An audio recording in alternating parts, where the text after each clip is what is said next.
Imre Lakatos said, "Philosophy of science without history of science is empty. History of science without philosophy of science is blind," meaning if we are to approach and deal with absolute character and morality and maturity with the philosophy of science, then we have to have a grasp, knowledge and understanding of the history of science as well, because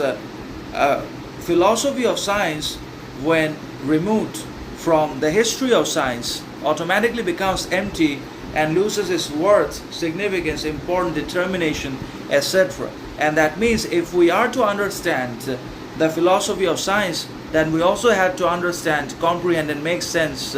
of a history of science that's behind and that's responsible for the philosophy of science that came later. Without knowing about, without understanding and grasping the history of science, we won't be able to make sense of or do anything productive out of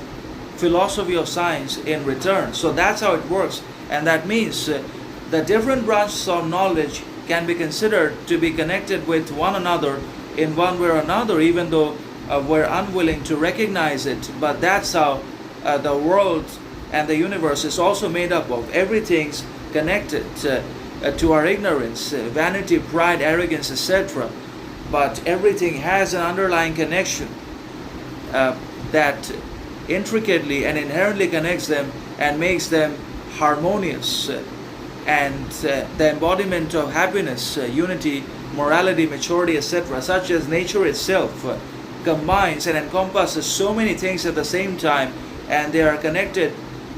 so properly with one another that it seems almost impossible to the human knowledge and mind to achieve that level of synchronization and combination and symphony at the same time. But the nature is the ultimate epitome of harmony and happiness and moderation, morality, whatever you want to call it. But the thing is,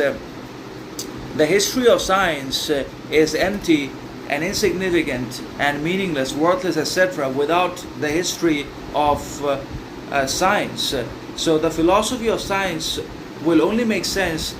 when we are in absolute understanding and knowledge of the history of science. And again, history of science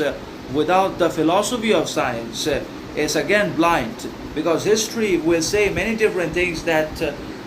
will or won't be logical, reasonable or sensible, and for that